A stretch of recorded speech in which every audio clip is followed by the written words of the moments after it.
الحمد لله رب العالمين والعاقبة للمتقين والصلاة والسلام على سيد الأنبياء والمرسلين نبينا محمد وعلى آله وصحبه أجمعين أما بعد. حضرات و حاضرین، مختصر سے درس میں جو عنوان لے کر آپ لوگوں کی خدمت میں حاضر ہوا ہوں وہ عنوان ہے حضرت آدم علیہ السلام کی سیرت قرآن کی روشنی میں۔ حضرت آدم علیہ السلام اللہ رب العالمین کے منتخب اور عظیم پیغمبروں میں سے ایک ہے، جنہیں اللہ رب العالمین نے انسانوں کے ہدایت رہنمائی کے لیے نبی مقرر کیا۔ حضرت آدم علیہ السلام کو انسانوں کا پہلا انسان اور پہلا نبی ہونے کا اعزاز حاصل ہے۔ ان کی تخلیق کے بعد اللہ تعالیٰ نے حضرت آدم علیہ السلام اور ان کی بیوی کو حضرت حوا کو جنت میں رکھا۔ جیسا کہ میں اور آپ اچھے سے جانتے ہیں، اللہ رب العالمین نے حضرت آدم علیہ السلام کو اپنی قدرت کے نشانات میں سے ایک عظیم نشانی کے طور پہ بنایا۔ قرآن میں اللہ رب العالمین نے حضرت آدم علیہ السلام کی تخلیق کا ذکر مختلف آیات میں کیا۔ اللہ رب العالمین نے فرمایا وَإِذْ قَالَ رَبُّكَ لِلْمَلَائِكَةِ إِنِّي خَالِقٌ بَشَرًا مِّن طِينٍ، اور جب تمہارے رب نے فرشتوں سے کہا کہ میں مٹی سے انسان پیدا کرنے والا ہوں، تو کہیں اور فرمایا وَإِذَا سَوَّيْتُهُ وَنَفَخْتُ فِيهِ مِن رُّوحِي فَقَعُوا لَهُ سَاجِدِينَ، پس جب میں اس کی ساخت مکمل کر دوں اور اس میں روح پھونک دوں تو تم سب اس کے سامنے سجدہ ریز ہو جانا۔ اللہ تعالیٰ نے حضرت آدم علیہ السلام کو مٹی سے پیدا فرمایا،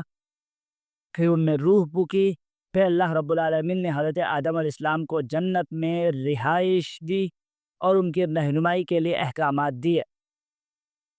حضرت آدم علیہ السلام کو جنت میں رہنے کا حکم دیا اور جنت میں ہر قسم کی نعمتیں دی۔ اللہ تعالیٰ نے حضرت آدم علیہ السلام سے کہا کہ وہ جنت میں خوشی سے رہے اور لیکن ایک درخت کے قریب نہ جائے، جیسا کہ اللہ رب العالمین نے کہا وَقُلْنَا يَا آدَمُ اسْكُنْ أَنْتَ وَزَوْجُكَ الْجَنَّةَ وَكُلَا مِنْهَا رَغَدًا حَيْثُ شِئْتُمَا وَلَا تَقْرَبَا هَٰذِهِ الشَّجَرَةَ فَتَكُونَا مِنَ الظَّالِمِينَ، اور ہم نے کہا اے آدم، تم اور تمہاری بیوی جنت میں سکون کے ساتھ رہو اور جہاں چاہو جاؤ اور جو چاہو کھاؤ، لیکن اس درخت کے قریب نہ جانا ورنہ تم ظالموں میں سے ہو جاؤ گے۔ حضرت اللہ رب العالمین نے حضرت آدم علیہ السلام کو جنت میں رہنے کی اجازت دی، لیکن شیطان نے اللہ کے حکم کی نافرمانی کی اور حضرت آدم علیہ السلام کے سامنے آنے کی کوشش کی۔ شیطان نے حضرت آدم علیہ السلام اور ان کی بیوی حضرت حوا کو فریب دے کر جنت کے اس درخت کے پھل کو کھانے کی ترغیب دی جس سے اللہ رب العالمین نے ان کو منع کیا تھا۔ اللہ رب العالمین کا فرمان ہے فَأَزَلَّهُمَا الشَّيْطَانُ عَنْهَا فَأَخْرَجَهُمَا مِمَّا كَانَا فِيهِ وَقُلْنَا اهْبِطُوا بَعْضُكُمْ لِبَعْضٍ عَدُوٌّ وَلَكُمْ فِي الْأَرْضِ مُسْتَقَرٌّ وَمَتَاعٌ إِلَىٰ حِينٍ، بس شیطان نے دونوں کو بہکایا اور ان کو جنت سے نکال دیا اور ہم نے کہا تم زمین میں اتر جاؤ، تم ایک دوسرے کے دشمن ہو، تمہارے لیے ایک وقت تک زمین پر سکونت اور سامان زندگی ہے۔ حضرت آدم علیہ السلام اور ان کی بیوی حوا نے اللہ رب العالمین کی نافرمانی کی، جنت سے نکالے گئے، لیکن بعد میں دونوں نے اللہ رب العالمین سے اپنے گناہوں کی، اپنی نافرمانی کی توبہ کی اور اللہ نے توبہ قبول کی۔ یہ واقعہ اللہ رب العالمین کی رحمت اور مغفرت کو ظاہر کرتا ہے۔ اللہ رب العالمین نے حضرت آدم علیہ السلام کو نبی مقرر کر کے ان کو ہدایت دینے کے لیے بھیجا، جیسا کہ اللہ رب العالمین کا فرمان ہے فَتَلَقَّى آدَمُ مِن رَّبِّهِ